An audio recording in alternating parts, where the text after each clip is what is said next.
Caution flag number 8 is waved at Richmond. Hermie Sadler's engine appeared to grenade down in turn 1. Mike Bliss got in the oil, spun up and slapped the wall hard with the left side, but the safer barriers did their job, and Mike is able to climb out unhurt in a crash that was eerily similar to Jerry Nadeau's. See Hermie there in the 66 car. He blows the engine, puts some fluid down. There goes Tony and the leader right by. Very reminiscent of what happened to Casey Kane at Dover last year when an engine blew and he got in the oil. Even with a safer barrier, that was a hard hit. Kane and Tony Stewart were able to miss the oil, but the Zero car wouldn't. And Kane was right behind it. So Hermie's climbing out for a tough night in the Peak Fitness Ford. How come y'all are not debating about what we're going to do? Well, I'm debating right now. I was just waiting for you to quit talking. Oh. We got 34 laps on our tires. We're going to have probably less than 20 laps to go. Once again, I think those top 6, 7, 8 cars, no way. Like you said, I've got my best set of tires. Stay out, stay out, stay out. I'm with you. I'm staying out. I'm with you. Mike Bliss would have been the recipient of the free pass, but instead he gets the free wrecker ride back to the garage. Right now, Tony Stewart of the Chevy second. Casey Kane under caution. 19 laps to go. Will they pit, Jeff Hammond? No, if I'm leading this race right now, Casey Kane, Tony Stewart, any of those guys definitely in about the top maybe 5 to 7 cars, maybe back to 8th place. I would stay out. I would not even think about coming down pit road unless I had a problem. Here's what rookie Kyle Busch and his crew are discussing. I don't think anybody will come here. Don't plan on coming. I ain't coming, even if he told me to come. Yeah, that's the dark side right there. 10th place car. Yeah, you can take a look. He's got Star Wars on the hood of that 5 car. The only guy right now that came down pit road was Jeremy Mayfield, and that he was in 10th place right now. So I'm not really surprised to see those guys come in, you know, maybe like a Ricky Rudd or Dale Earnhardt Jr. They have an opportunity to put on fresh tires and maybe move up a little bit. Larry McReynolds and Darrell Walton were pointing out those guys who took on tires the last time went back to green, they picked up no position. So it's going to be tough for these guys to gain anything when we do go back to green. And as Mike Joy pointed out, maybe a little history for Casey Kane trying to win his first Cup race, something James Hilton did here and Tony Stewart did here as well. We'll be back in Richmond in a moment. Getting set to go back to green. Johnsonville Trivia, who has the most wins since Richmond was enlarged to a 3/4 mile? Blue Deuce. Rusty Wallace? And for once the answer is not Harry Gant. It is Rusty Wallace. 6 wins. All right, on the last green flag run, Tony Stewart's car was too tight. He couldn't hang with Casey Kane. Kane's going to lead him down for the restart with 14 laps to go. Casey Kane in the 9 as well as Tony Stewart in the 20 got a good restart. Remember, Kurt Busch in the 97 car. Now he's in position to get that lap back should we get another caution. Casey Kane has been waiting for these last 10 laps all his racing life, and the man he most wants to beat is the man right on his bumper, Tony Stewart. The good thing about it, with only 13 laps to go, we will have no lap traffic to deal with. Yeah, just remember, like last night, all of a sudden, where'd Carl Edwards come from? Where'd he come from? Tonight, I'm wondering where that 12 came from. He's lurking there, right behind Tony Stewart. 3 former USAC open wheel standouts. Kane, Stewart, Newman at the front. Oh, got a wreck here, all 2. 3 cars, Dale Jarrett, Rusty Wallace. Caution is out. Robbie Gordon.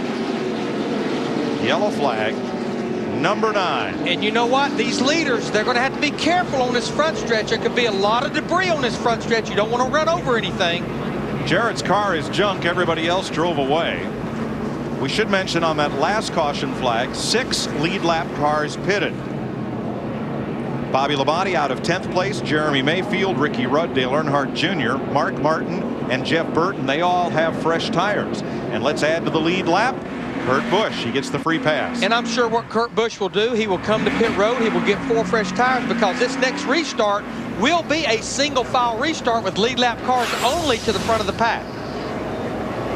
Turn 4. Saw Robbie Gordon in the 7 car down on the bottom of the racetrack. Dale Jarrett in the 88. They just came together on the exit of the corner.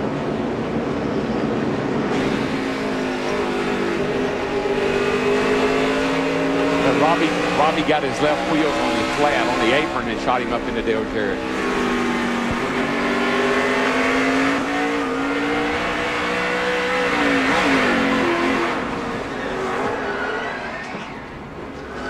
It had not been Dale Jarrett's night. He was running in 30th, 2 laps down, but now his car sits on pit road as the field comes by. And we are 10 laps to go. Yeah, as good as his teammate has been on the short tracks, Dale has been just the opposite. 97 car, Kurt Busch, he gets the free pass back on the lead lap. He's coming in a hurry. He wants to pit before they line up for the restart. He's actually coming to pit road right now.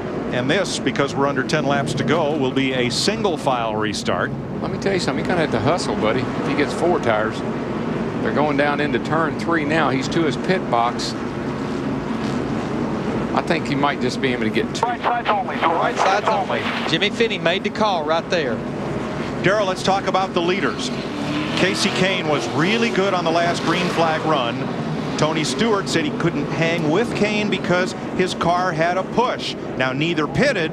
Is there anything Tony can do to alter what that car does to stay with Kasey Kahne and fend off Ryan Newman in these last 7 or 8 laps? Well, that's the thing that Tony has to be careful of. Even if he got a great restart, let's say he got a run on Kasey and got down beside him going into turn 1, got Ryan Newman sitting right there that could just lurch all over both of them and maybe pass them both. So Tony's got to be careful not only to lose second place, but he doesn't let Ryan Newman get up there and win the race. Packed house at Richmond, another sellout as you watch from our Quaker State aerial coverage. And looking down from our vantage point, some folks have left their seats, but they're all crowded around the fence. Nobody's leaving. They want to see how this turns out. Now Kurt Busch, the 97 car, Jimmy Finney brings him back to pit road to get those 2 left side tires. So he's going to be the last car on the lead lap back in 17th, but with 4 fresh tires. Yeah, he was cutting it so close when he came in that first time. He had to get 2 and go back out and come back and get 2 more.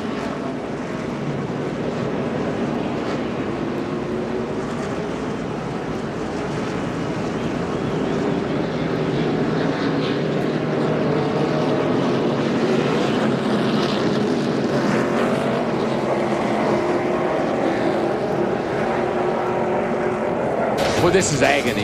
You've never won. You're trying to win your first race. You've got a fast car. Every time they drop the green flag, you've been able to run off and leave everybody. But man, will they just get this thing over with? Oh, these 90,000 fans don't think it's agony. Well, they think this is going to get really exciting before it's over. Let me tell you, that young man in that 9 car, his heart is pounding away right now because he cannot make a mistake. Don't miss a shift. Don't spin the tires. Don't make a mistake, and this is yours. And how about his owner there, Ray Evernham? And Tony timed that restart perfectly. He's going to get a run on him going down into turn 1. But look who's going to get a run on who? Jamie McMurray in the 42 car. He gets a run on Ryan Newman in the 12 for what I 3rd. was talking about right here.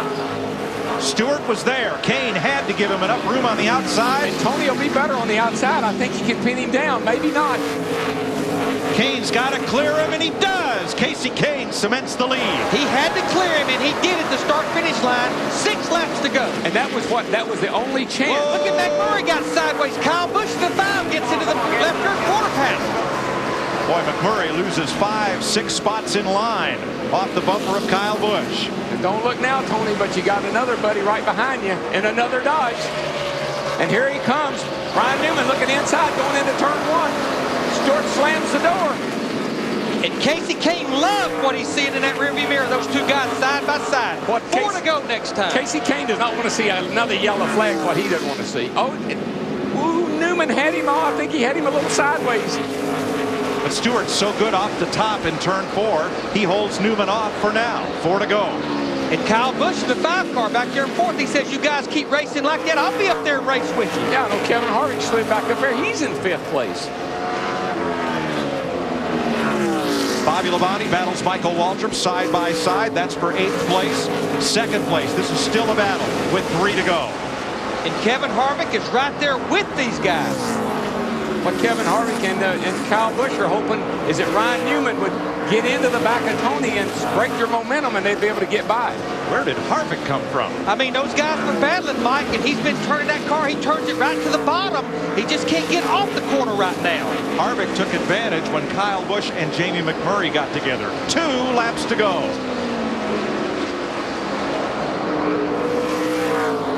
right, though, DW. The last thing this 9 car wants to see right now is a caution in this last lap and a half. Just come on, baby. Get to the white flag. And he'll do it this time. White flag's in the air. Once he crosses that start-finish line. The biggest lap of Casey Kane's young racing life right here. And no pressure from behind. He took over the number 9 from legend Bill Elliott, who served as his mentor for a season, and now it's all his own. Off turn 4. Casey Kane is a winner at last. Boy, what a battle though for second and for him in for fourth. They were poking and gouging back there for second. I'm telling you, Brian Newman was all over the back of Tony. And here comes Tony to congratulate Casey. How could you call it? Who would you like to beat? Who's the guy you'd like to see in your rearview mirror when you win your first race? It appears everybody's going to congratulate Casey Kane. You see Ryan Newman in the 12 pull up there congratulating. Tommy Baldwin, Ray Everham, this whole crowd. They have had some heartbreaks, man, with this car. To win tonight, that's a great accomplishment. And finally, Casey Kane can stop dodging the question, when will you finally win? And you know what? He qualifies for that All-Star race next Saturday night at Lowe's Motor Speed. And don't forget how he ran at Charlotte last fall. He wants that checkered flag. Bring it down here. This is short tracks. This is Saturday night short tracks at its best. And here it comes. The starters bringing it to him. Nah, he took off without it.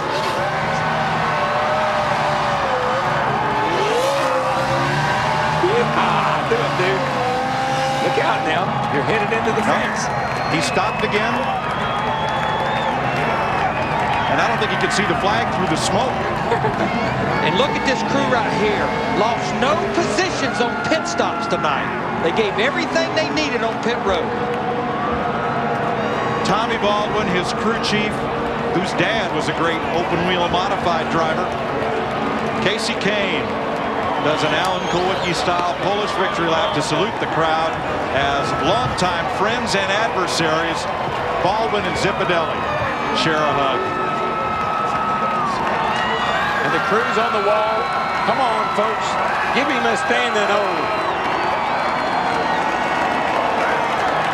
He deserves it. He has been so close so many times. You know, Darrell, most of those second place finishes, all those strong runs were at mile-and-a-half racetrack. His first win comes here at a 3/4-mile racetrack. I'd be just like he is. I'd ride around here all night. He's run 400 laps. He's ready to go another 100. We're going to unwind it a while. Finally, one of the crew members came and got the checkered flag from the flagman.